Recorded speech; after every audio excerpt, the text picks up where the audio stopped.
Good evening and welcome to our Friends in Fiction official book club night with Kristin Harmel and the Forest of Vanishing Stars. So nice to have you here, Kristin, and we're just so excited about it, especially just 24 hours after we had our 1 year Yes. anniversary party. We're very excited. We had Uh, so much fun last night. To anyone It out was there who so hasn't much watched fun. it, I hope you do. It was so neat, and we were so happy to celebrate you and celebrate the book club. As I was saying to you before we went live, we're just so honored to work with both of you.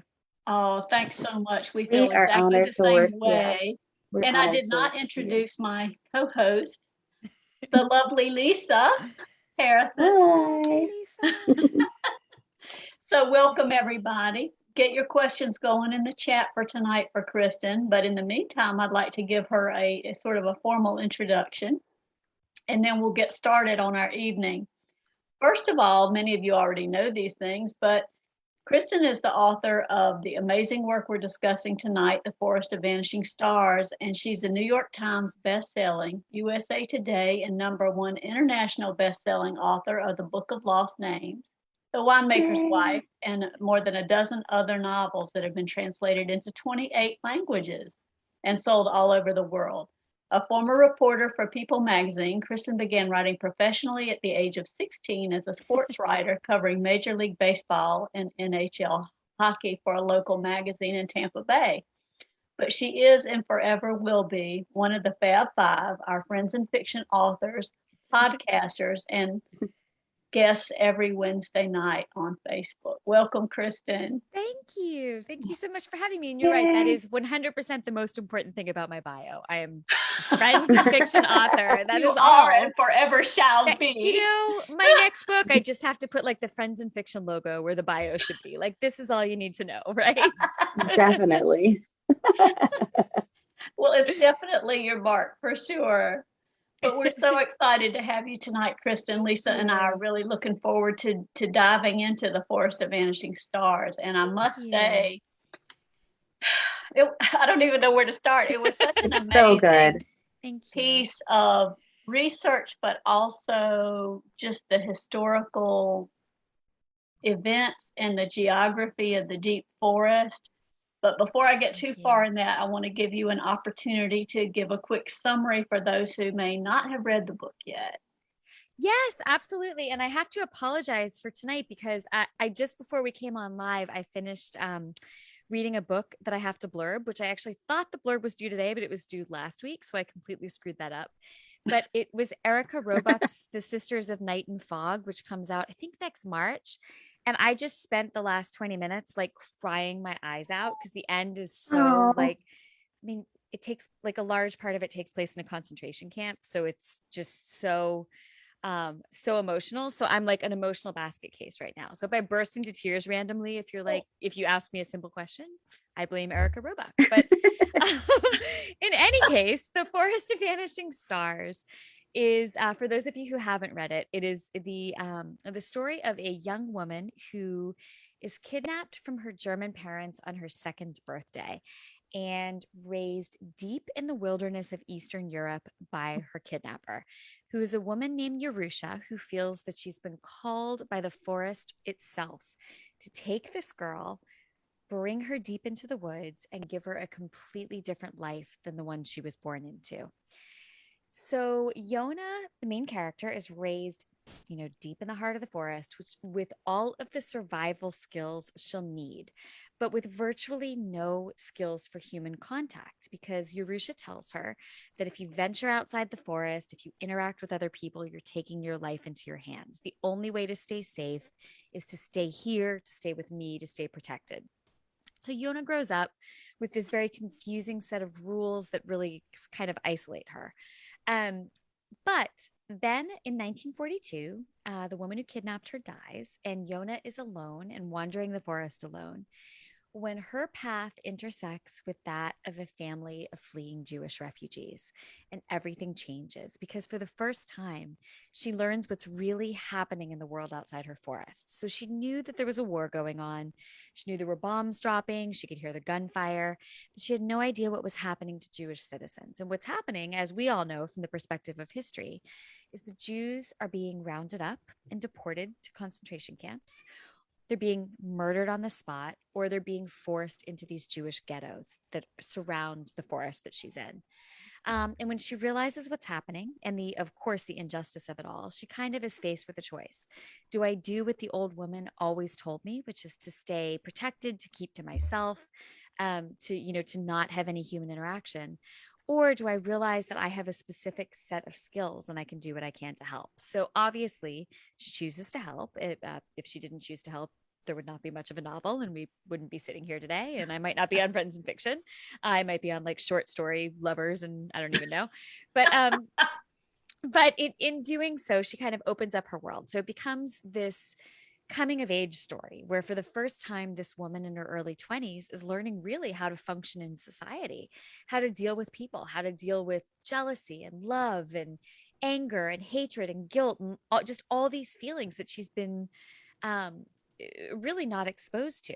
But it's also a story of identity because one of the things that the old woman tells her on her deathbed is that you were born to German parents and your parents were bad people and you can't go back to them. And we know from the first chapter that her father was actually an enthusiastic follower of Hitler, dating all the way back to 1920. And so it becomes this story of who are we? Are we the people we're born to be? Are we the people we're raised to be? Because she's raised in the forest by this woman who comes from a long heritage of Jewish women. Are we who we choose to be? Or are we some combination of the three? And so those are kind of the things at the heart of the novel: identity, coming of age. And once again, kind of a thread that I think kind of runs through all of my novels, this idea of finding yourself in the darkness and finding a way to be the light. So that was a really long answer to a very short question. Sorry. Oh, no, not at all. I was just, there's something Soaking it new. up. Yeah, we're soaking it up because it is just such an amazing story because it's sort of this blend of, as I was saying earlier, this historical truth and fiction that makes it even more real. And then the richness of the forest just makes it really come alive. And thank you. I have a question about Yorusha, and I'm sorry if I missed. I read it a certain way in my head. You know what? I will tell you, I mispronounced it the entire time I was writing it. I also said it Jerusha. And it was not until I had to hire a translator to help with the audiobook that I found out I'd been saying it wrong all along, and it was actually Yorusha. So you're not wrong. You're saying it the exact way I said it the entire time I was writing the book. Sorry, didn't mean to interrupt. Go on. No, that's okay. But I'm just curious, and this is not a reader question. This is a Brenda question. But there's sort of this thread of sort of mysticism, magic, something running through the book, and it's a little different than some of your previous works. Could you tell us a little bit more about that and how the importance of it to the story? Yeah. I love this question. Thank you. That's a great question. So the book does begin with a very kind of mystical fairy tale or dark fairy tale, magical realism feel, right? And at the beginning, especially, I think you feel like you're reading a very different kind of book. But that's because the beginning of the book is unfolding from Yorusha's viewpoint. And Yorusha really does believe that she's been called by the forest, that the forest speaks to her, that she can hear answers, murmuring in the wind. She can hear secrets in the babbling streams. She can, God speaks to her in all these ways. And so the reason that she takes the little girl is not that she wants her. Yorusha does not like children. Yorusha has never wanted to be a mother. Yorusha doesn't really turn out to be a mother, but she thinks she has to. She thinks that fate has called her to do this. Yorusha came to me very whole. Like this was I knew I wanted to write about refugees in the forest. And the second I knew I wanted to do that, and I wanted to frame the story around a young woman who becomes a part of that group, but who has no idea what her real identity is. The idea for Yorusha came to me, this woman who takes her and completely shifts the trajectory of her life. And because it's a story about identity, I love that there's not, or I shouldn't say I love, I'm like, I love this about my book. I'm just saying, like, what one of the things that was interesting to me in the writing of it was that I feel like there's no clear answer about whether there really is magical realism in the story, or if we're just in Yorusha's head and along for the ride, sort of, right? So, like, is Yorusha really called by the forest to do this? Is Yona really fated to do the things that she does? Is this really all the way it was supposed to turn out? Or did Yorusha set all of this in motion by taking this little girl she was never supposed to take, by ruining the lives of her parents, and by then turning her father's life on a trajectory that sends him where he goes? So, like, you know, kind of which came first, the chicken or the egg? And there are some little hints along the way. I mean, there are things that turn out in a way similar to what Yorusha predicted that kind of lean toward, okay, maybe she did have, you know, some more knowledge. But I don't know. I even as the author, I'm not entirely sure. I just kind of went where Yorusha led me. And it turned out that that was a place that had a little bit of magic to it, but was the magic real or not? I don't know. Oh, that's so I love it. That's so interesting because it really is woven throughout, and even Yona feels it because, well, I don't want spoilers after Spoilers after, 7:30, yeah. but this is not a spoiler. But even Yona feels it, especially like when she has the birthmark and she feels things, you Well, know. yes, and I still lean toward that there was a little bit of magic, but did she just have a birthmark that looked a certain way to a crazy woman?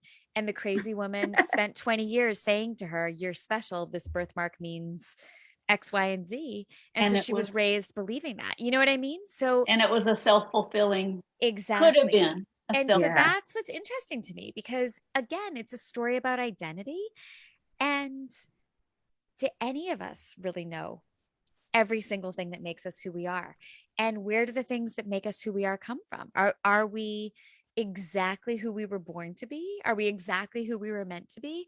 Or are there 1,000 things that go into this stew that makes us who we are, that shape the journey along the way? And, you know, I kind of lean a little bit toward the latter, that, you know, that you're born with some of your fate written, with some of the pieces of who you are a part of you, but that there's so much that's shaped by the journey and by the people who influence you. Does that make sense? Yes. Oh, totally.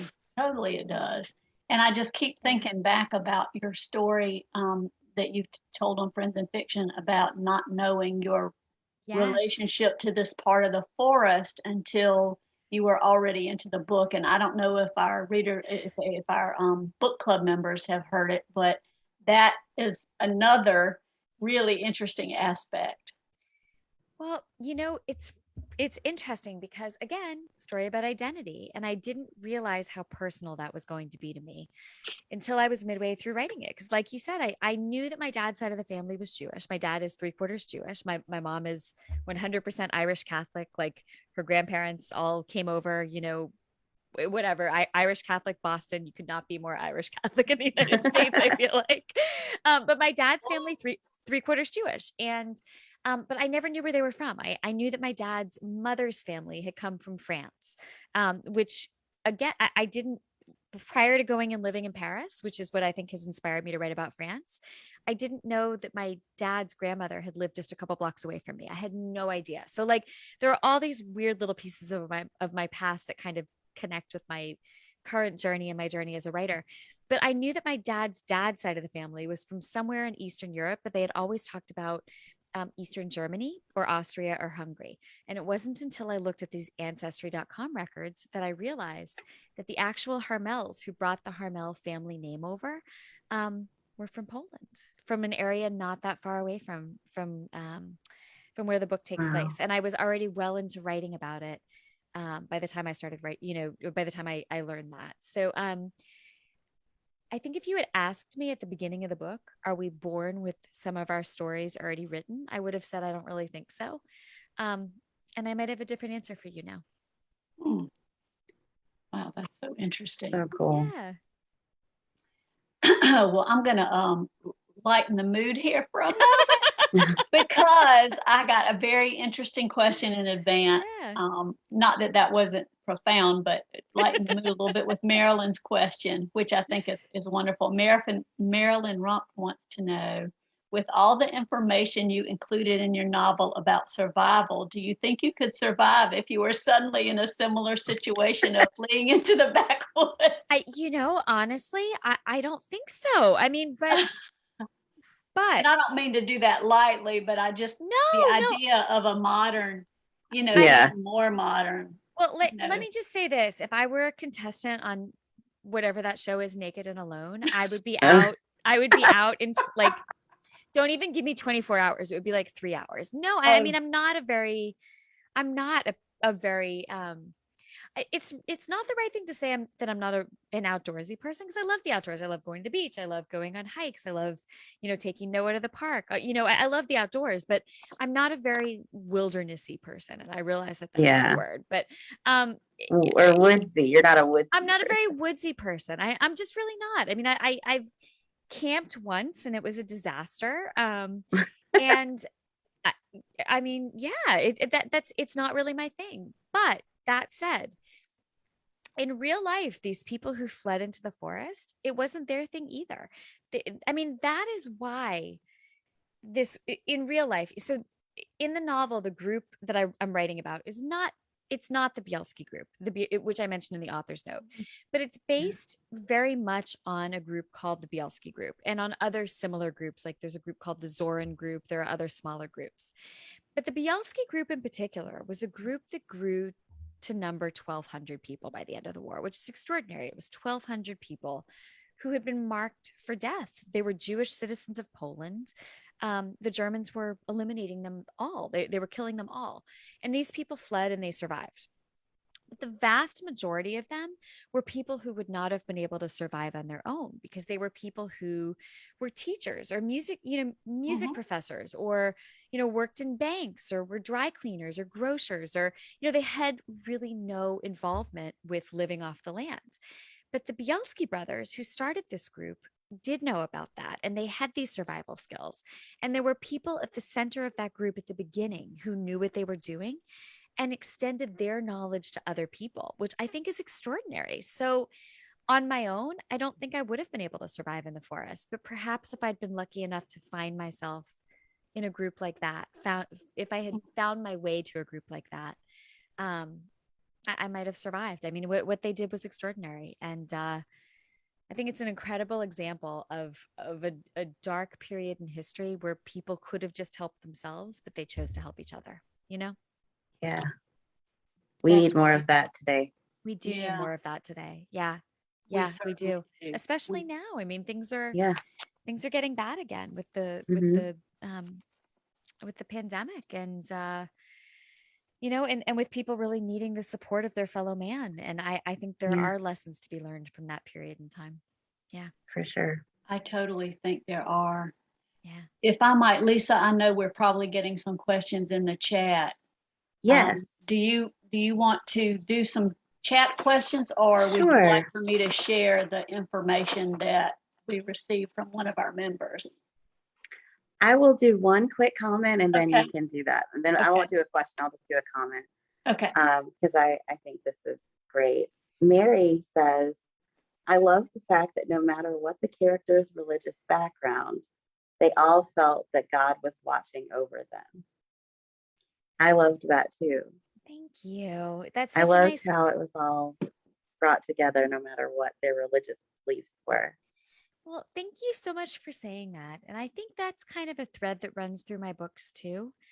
And to be honest, to get personal for a minute, I think that roots, or that links very much back to a journey I'm on.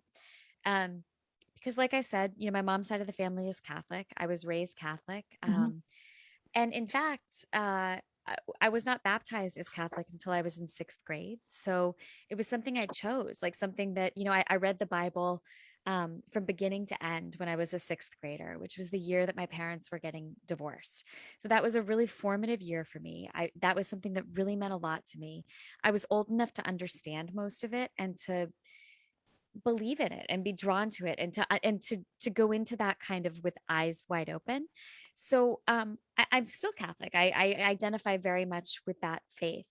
But then I was 20 when I found out that my dad's side of the family was Jewish, and it was this whole piece of me that I had never known about before. And I Wow. suddenly felt like there were all these questions, like, how does that change who I am? Does that change me at my core? How does that change my relationship with God? How does that change, my relationship to the past? And how does it change who I am going forward? And those were questions that I think have become a very important part of my journey as a human being. And beginning with The Sweetness of Forgetting, which is my 2012 novel, where the main character goes through a similar journey. She believes her grandmother was Catholic, and it turns out that her grandmother actually has a much more complex religious past. Beginning with that book, I've been exploring that in my writing, and it's not something I sit down to do on purpose, but I think it's something, I think that in general, I was just talking about this on a podcast that I did that you guys will hear in a couple weeks. I did with Ron Block today. We interviewed S.A. Cosby, who's fantastic. His novel Razorblade Tears came out this summer. And he and I were talking about how sometimes as an author, your best work comes from having the willingness to dig deep within yourself. And I'm not going so far as to say like, oh, my work is excellent, but I can feel myself getting deeper with the things I allow myself to explore that are very personal. And that's one of those things. Does that make sense? Wow, Yes. absolutely. And you can definitely see some of the parallels in what you're tackling in the book, Thank Yeah. you. what you've mentioned. And your book is excellent. Thank you. Yes, And it my is. favorite book of the year. We can Oh say my that. gosh, thank you. Thank you so much. Well, Kristen, Lisa and I wanted to share a message that we got from a book club member because she didn't know how to communicate it to you. And we're grateful that she sent it to us because I think that this is something you would want to hear. And she says, this is Marlene. Oh, And I she love says, Marlene. okay, Marlene's well, wonderful. you didn't want to cry, so I don't know. I know. I made Brenda. I said, Brenda, you're gonna have to read this because I can't. Dear I already Kristen, cried last night on. I'm already like teetering on the edge of a oh total no, I emotional know. I'm breakdown. so sorry. Ah, The story you shared of Aaron Bielski's interview and his message, Be Nice, brought back a wonderful memory for me. When I was around 17 and practicing for my driver's license, my father would sit in the passenger seat while I drove. Once, as I arrived at an intersection with four-way stop signs, I came to a complete stop and I looked at the other stop signs. Another driver pulled up on my left and stopped. As I prepared to put my foot on the gas and move through, my father did two things simultaneously. He mimed putting his foot on the brake because he was the dad driving instructor. He also put his hand on the steering wheel so I would look at him and said to me with his special head tilt, let the other person go first. Be nice to people. As I waved the other person on to go first, my dad said, maybe the next time he'll be nice to someone else. I believe that my dad was teaching me Aaron's lesson because they were who they were. Two survivors who had seen the results of every type of human behavior and wanted the world to be a better place. One person can make a difference. When I was 17, I don't think I appreciated that lesson as much as I do now. Thank you, Kristen, for reminding me of that beautiful moment with my dad. Oh my gosh, there's so much depth to the things that Marlene says and shares. She's the daughter of survivors, and she's incredible, and she carries forth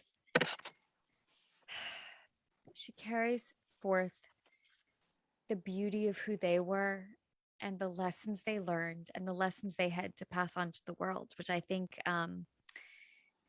it's extraordinary. I'm honored to know Marlene, and I've been so touched by some of the things she said, and I wish I had met her mom and dad. so beautiful. But I know she wanted to communicate that to you as a That thank was so kind. Yeah. Well, and it thank was you so so much. so sweet, so And sweet. thank you for you. sharing that, Marlene. Yeah, thank We you. appreciate Thank you, it. Marlene. We do. We appreciate it. I should have saved that for the end. I know. Now we're all- I was like, I'm we're gonna all cry close. anyway. I know, my gosh. It didn't matter if I read it exactly. or not. It's just my voice. Oh, I know. goodness. Error on my part. Should have saved that for the end so No, we could go off screen and boo no, hoo. Okay, it I'm gonna meant something. hop That in really with the meant something. chat question here. You do that, Lisa. 'Cause We're gonna get this back together before I break out the tissues again. Where's the wine? No, I'm just kidding. Brenda, are you drinking your blueberry drink? Is that what I that is? am. This is the Under the Stars Yes. cocktail. So good. That is awesome. Oh my gosh, that was so fun that you guys created your cocktail and mocktail for the launch. That was so much fun. That was so fun. Okay. Anissa says, was there anything that you found in your extensive research that you were reluctant or afraid to put in the book? Anissa, always with the good questions. I'm telling you, Anissa, seriously, she The book stumps me club like once a members. week. She's amazing. Yeah. I was like, oh, that's a good question. That's a great question. And I also have to say, just as a side note, just because talking about Anissa reminded me, I hope you all know how grateful I am and how all of us are, all of the Friends in Fiction authors are. To those of you who come to our events, live and virtual, who support us, I don't think I know we don't always say thank you as we should. And I know sometimes we try to shout you out at events, but even if we don't, we see you and we notice, and it means a tremendous deal. It means a tremendous deal to us to have that kind of support, because no matter how many times you do this, it doesn't get easier. I mean, you're always walking into kind of even these virtual rooms where you don't really know how it's going to go and you don't know what the support's going to be. Yeah. But I know if I see Anissa's name or Marlene's name or Lisa or Brenda or Michelle or Bubba or anybody, like, I just know that if I see Susan, Susie Baldwin, if I see any of your names, I know I have a friend there, and I know all of us feel that way. So sorry for the aside, but I'm just stalling, so I don't have a good answer to Anissa's question. No, I'm just kidding. But but really, I just want to take a moment to say thank you, because I know, a lot of people from our great, like the larger Friends in Fiction community show up, but I know that a lot of the people who come again and again are also the ones who are are most involved in the book club. And so I hope they're watching, and I hope that they know that even if I don't always take the time to say thank you, that I feel that gratitude deep in my heart, and it's not ever something that I take for granted, even if I don't say it as often as I should. But anyhow, Anissa's question, was there anything I was reluctant to share? Not that I can think of off the top of my head, but I will tell you that I have a really hard time going too dark, if that makes sense. I think I said at the beginning of the broadcast tonight that I just finished reading Erica Roebuck's Sisters of Night and Fog, which comes out in March, and that a portion of it takes place in concentration camps. That's something I have not had the courage to do yet, and I think it's part a lack of courage and part just knowing I'm not ready for it yet, and knowing that that's a huge responsibility to write something like that. Because you have to get it exactly right, because you're honoring people who have gone through something that is almost unimaginable and unfathomable, right? So Erica Roebuck did it beautifully, and I commend her for it so much. Same with Heather Morris with The Tattooist of Auschwitz. And there are other people who've written about it beautifully. But in answer to Anissa's question, it's not specific to this book, but that has been something that I have felt, that I've come across in my research, and I've realized I could turn slightly this direction with my novel and go to this place and tackle those things. And I haven't done it yet. And I might someday. I hope I do someday, but I'm not there yet. So I hope that's a decent answer to that question. It's a great answer. Oh, it is a great answer. And if you don't mind, I might spend a moment since Anissa brought up that question, for those of you who haven't read the author's notes in Yes. Course of Vanishing Stars, they're amazing. And it It's outlines, incredible. it outlines a lot of the factual events and the reference materials that Kristin used to, create those stories and make them so realistic. And it's just fascinating to read. So I'm going to recommend the author's notes if anyone didn't Thank you. stopped at the, amazing ending. Well, you know what's interesting is I don't think I've ever had an author's note included in any of my audiobooks. And sometimes I get questions from people about my previous novels, and it's a question I know is addressed very clearly in the author's note. And before I answer the question for them, I say, did you listen to this on audio? And almost always the answer is yes. So this time I specifically, I never thought about yep. that. I don't know why they've chosen not to include them, but I didn't realize until like maybe a year or two ago. And so for this book, when I turned it in, I emailed my literary agent and I said, one really important thing to me about this book is that they include the author's note as part of the audiobook, because I feel like it gives a lot of important context. And so not only did they include it, but they actually let me record it, which I was really honored to do. And I hope that in the future, the author's note, whether I read it or not, is always included in the audiobook, because to me, it's an important part of the story. Like you go on the journey with the story, but then I think it's important to have that takeaway that like these are the real things. These are the real historical points. These are the things that I took from it. These are the things I hope you take from it, Absolutely. Yeah. And you've been kind enough to share a lot of those things with us on the Friends in Fiction page and the book club page. I actually have a question kind of related to the author's notes that I was just realizing. Karen Dilawri, sorry about that, Karen, mentioned, she said, what a masterpiece, Kristin. Thank you. You mentioned in the author's note, which was amazing, that photos of the forest huts and hollowed out oak trees were shared with you. Can you share those with us? Ooh, yes, I probably can. I will have to go back through my emails and find them. But that is something I probably should do. And it's interesting that no one has ever asked me that before. But yes, I will go back and see what I can find and see if I can share it on the book club page. Will one of you remind me tomorrow if I forget? Sure. Thank you. Okay. Sure. Thank you. Yes, I will go back and see shared if I can find that. You've shared some amazing things already. I just thought that was interesting since we sort of went into the author's note direction. No, that's a great question. I'm actually surprised no one's asked before. It is a very logical and reasonable request, and I appreciate it. Lisa, what else do we have in the chat? I want to give the spoiler warning because it's are we after 7:30 Oh, or at okay. 7:30 just about.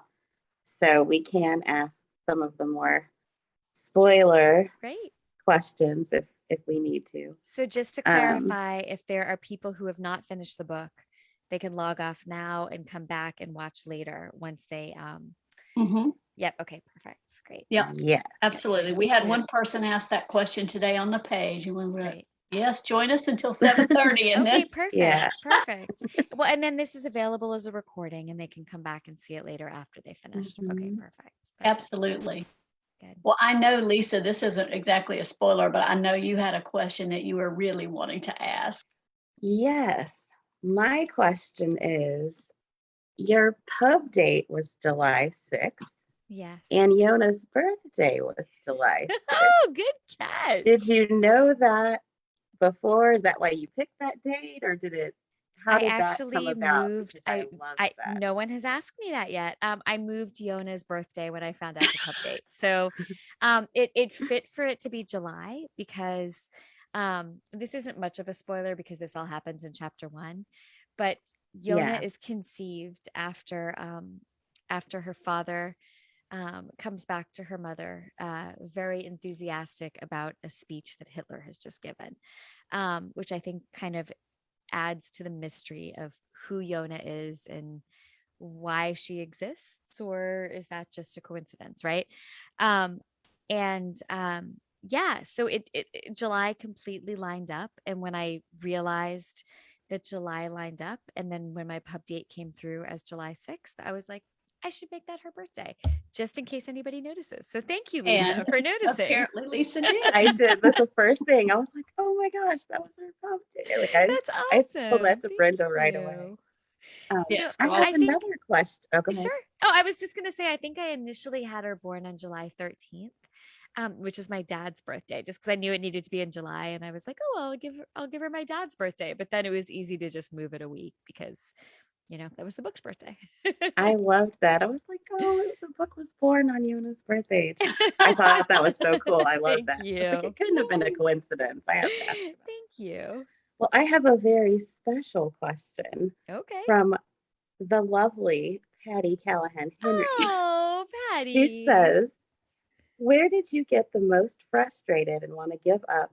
And what got you over the edge to keep you going? Oh, she knows the answer to this. She did. She got me over the edge to keep going.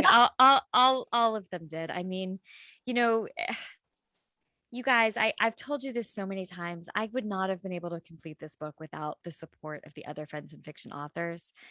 And honestly, without the support of this broader community, including the two of you, including everybody watching tonight. So a huge portion of writing the book, I mean, the entire writing of the book was done while I was texting back and forth with Patty and Christy and Mary Kay and Mary Alice. We were on the world's longest text chain. We are still on the world's longest text chain. And we would text each other every morning and talk about what we were going through and what our worries were and our triumphs of the day, our roadblocks of the day, everything. So everything I needed to get through, I got through because of them.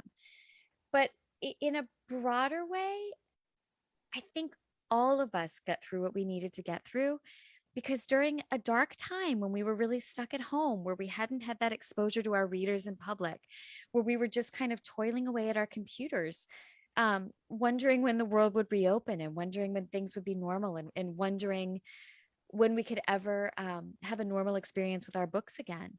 All of you were there and you reminded us every single day why we were doing this. So, I think all of us probably experienced times in 2020 and maybe even more recently where you kind of just went through that little dark period where you wanted to give up or you felt so defeated by everything that was going on, or just like you lacked control over just the most basic things of your life that you should have been able to control, right? It was during those times that you guys were all a reminder to us that we're writing because you guys are here. We're writing because you support us. We're writing because like our words mean something to you and you mean something to us. So I mean, that's why I dedicated this book to my friends and fiction sisters, to Meg, to Sean, and to all of you, Lisa, you, Brenda, everybody out there, because I mean, you guys were it. You helped us through this last year and a half more than you could possibly know. And all of our 2021 books are a direct result of that. So I hope that answered the question, but Yes. I can never thank you all enough, honestly. Oh, And we feel the same way about you. absolutely. And I have a comment that really is perfect to read after that. Jeff says, I love the book, but my favorite part is you thanking your friends in fiction co-stars and us readers. That means the world to all of us and keeping us readers as a community. For that, I thank you for creating Friends in Fiction. Thank Aw. you. That means so much. But again, the thanks goes back to all of you. I mean, this wasn't something that happened in a vacuum. We didn't just say, let's go on Facebook and snap our fingers and 50,000 of you showed up. I mean, this is because this is because you're all there and you're engaged and you love books and you love reading, and we've all just kept each other afloat. So we are as fortunate as you are, and as lucky and as thankful. I mean, it's a beautiful thing, and I'm so glad to have been a small part of it and to continue to be a small part of it. I honestly, not a day goes by that I just don't just want to thank God for everything, all of this, all of you, all of this wonderful beauty that's happened in a difficult time and in a difficult year. So thank you. You guys are it. Oh, Oh, thank I you. know, I don't even know what, that's so sweet. And I can imagine, just piggybacking on that, Kristen, you were dealing with a pretty heavy plot line during that 2020 year. So I can only imagine how difficult it was to sort all of those things out while Yeah. everything was swirling around, you know, with the pandemic Well, and the world. I appreciate you saying that. And you're right. It was a difficult plot line to be writing about. But I also think, kind of like I was saying earlier, I think the deeper you go personally, the better the book ends up being. I think, I hope. Um, and so I think there was something to be said for writing about a time of darkness during a time of darkness, and I don't, Yeah. not in a million years would I presume to compare COVID to what happened in the Holocaust. I mean, there's no comparison, but but but there are comparisons in those very human feelings of a lack of control, of being of being susceptible to something you have no control over, of being hunted almost by something you can't stop. I mean, there are some small parallels, and again, I'm not saying that there's, Right. they're worlds apart, but I think that leaning into some of that in reality probably made the book a little bit better. Mm, very Yeah. interesting. And the fear, it's Yeah, also like the fear of the unknown. the fear, and the sadness and the loss and the guilt. I mean, part of what the Forest of Vanishing Stars deals with is the guilt of being the ones who survive, and what Yeah. responsibility you Survivor's carry. remorse. Yep, and what responsibility you carry on your shoulders because of that. And I think that was something that a lot of us um, faced, unfortunately, very directly in this last year and a half. Um, that feeling of wondering um, why fortune kind of turned out the way it did. You know what I mean? And Hmm. sometimes when Hmm. you're the one to survive and you lose somebody um, who you love and there's no clear cut reason why, Yeah. that can be very difficult. And I think it can come with a whole host of very, very tough emotions. Yeah. Absolutely. Yeah. Lisa, I have a couple of questions. If Sure. we don't have anything in the chat that are related to we've been talking so theme related tonight. Feel kind of funny asking deep into the plot, but No. if you don't have anything else, Lisa, that is pressing, You can go. You go okay, ahead. I can I have have one or lots of two, and then comments. okay, well, I'll turn it back to you. Well, Well, Rhonda Perret asked a specific question about Yorusha, and she asked if you ever thought about Yorusha giving Yona a different answer when she so needed to hear that she had loved her. It kind of broke my heart. Yeah, that's a great question. It broke my heart too. But I think Yona's journey as a person would have been different if she felt secure in that love. So I think that part of the journey she had to go on was learning that she was lovable and that she was worth something. And that just because other people, specifically Yorusha, made her feel like she wasn't, didn't mean that that was the case.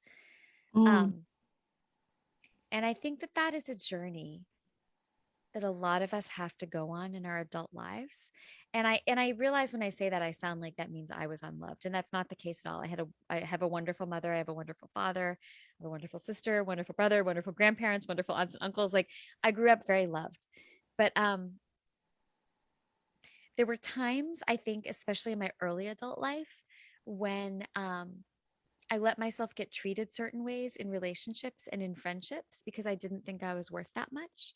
And I mm, think that some of that came from craving love from people I didn't get it from or didn't get it from the right way. mm-hmm. And I think that there's something very powerful about growing up enough to confront that and to learn the lessons you need to learn from that, which are difficult lessons, and learning ultimately that you have the right to go forward loving yourself. And I think that was something that Yona, as a part of exploring what her identity meant, I think that was a piece of her identity that she needed to reclaim, that she deserved to be loved, and that sometimes when you're not loved, that has nothing to do with you. That has to do with the people around you choosing not to dispense those feelings. Does that make sense? Oh, So it much. totally does. I can totally relate. Yeah. Thank you for being so open and Well, hey, sharing so much. this is the place to do it. I'm among friends. You guys are my family. I know. This is the I place feel to like do it. this has been just such a deep conversation tonight. I was So curious good. about, and this is a great big spoiler alert. So anybody who hasn't muted, If you missed the first spoiler warning, here's Yes, the second This is one. like the red flashing light. Spoiler, spoiler. Spoiler, spoiler. how much did you struggle with the final scene with Yona's biological father, Utner?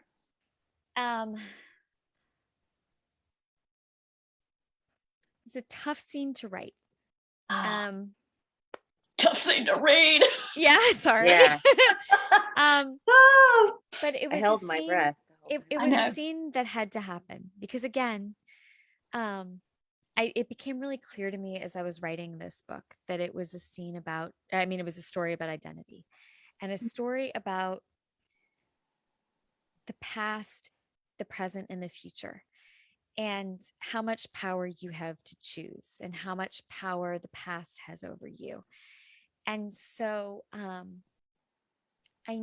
I think from the moment that I realized that that's what I was writing about, and I should clarify that by saying I did not realize when I sat down to write this book that I was writing a book about identity. Those are things that develop as you're writing. Those are things that develop as the characters take you places you didn't expect to go.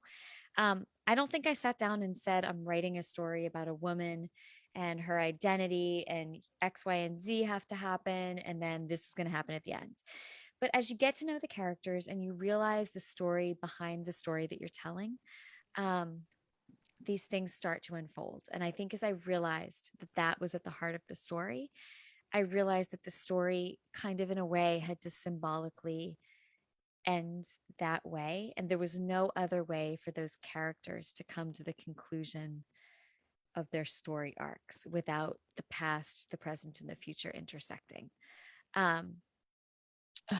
So it just felt like what the story called for. And there probably are different ways I could have ended it.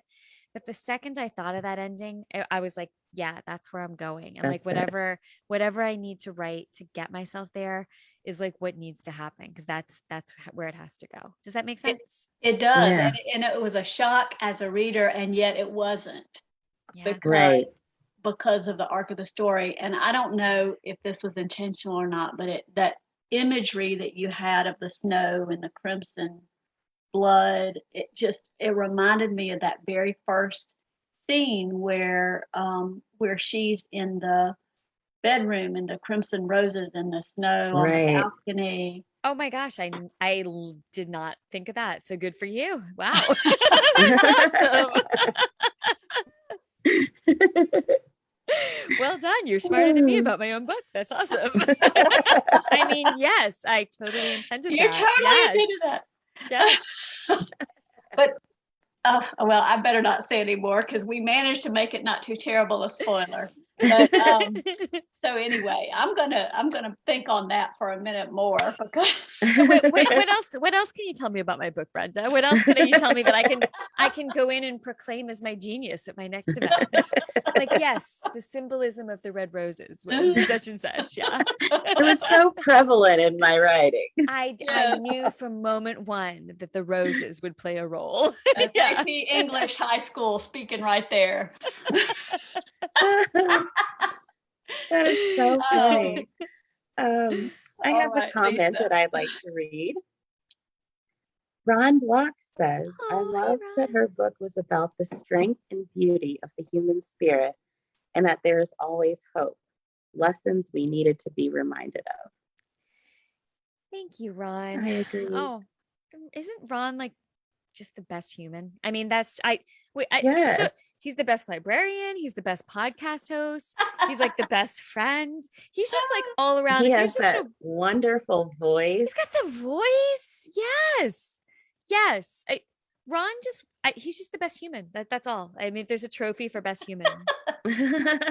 No, Ron is great. And thank you, Ron. That's a nice compliment. And I agree. That is something we all need to be reminded of. And I think it's the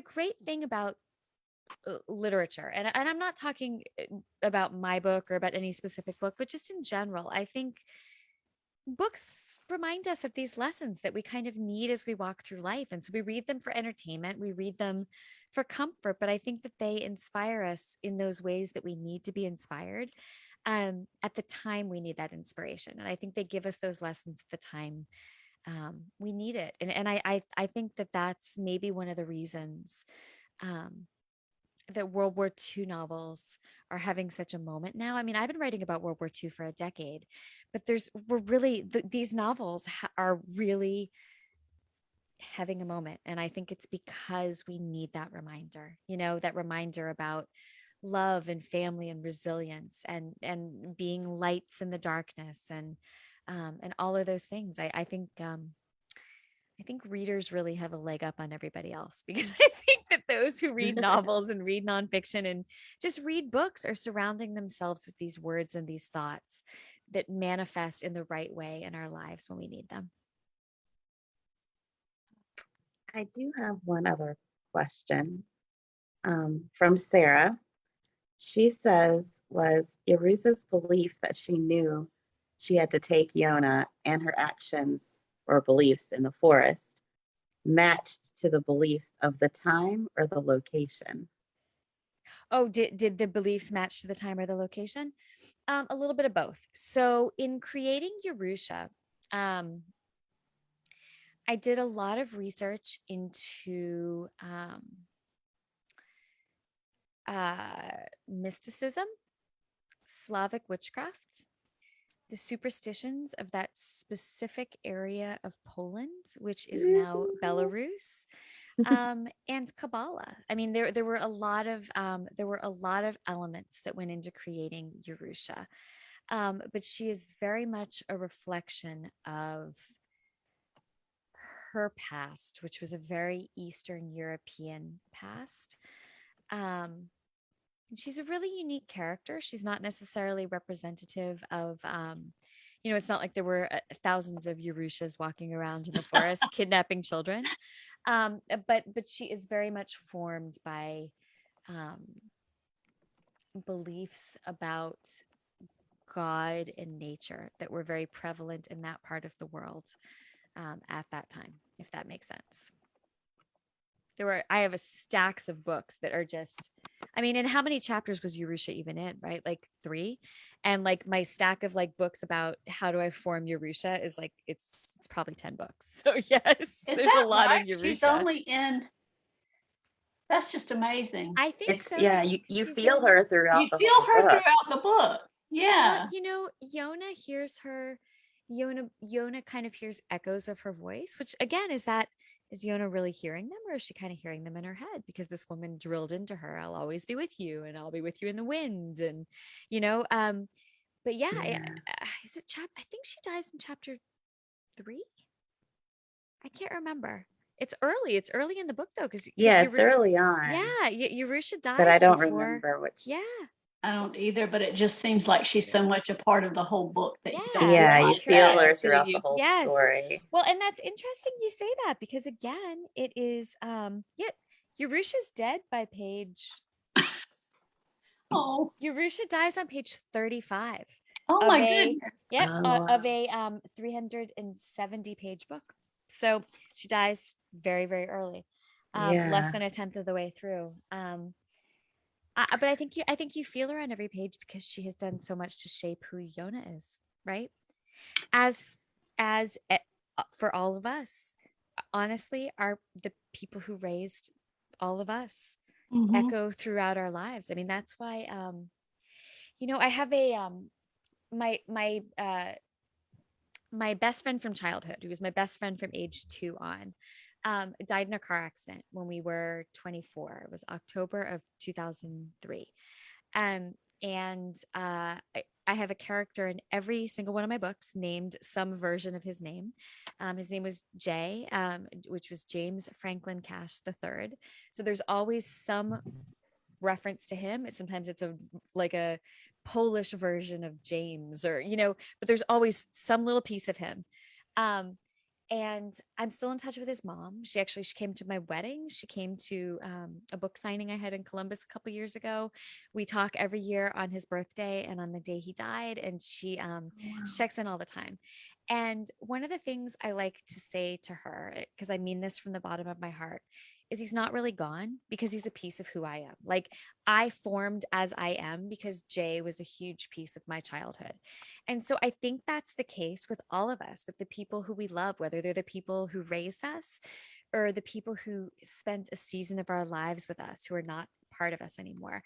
And in the way that Yorusha is a part of every page and feels prevalent throughout the book because she's become a part of Yona's identity, I think that always the people we loved, who influenced our lives, who were a part of our lives, who were a season of our lives, always are with us throughout the rest of our lives as we go forward, because they shaped who we are. Does that make sense?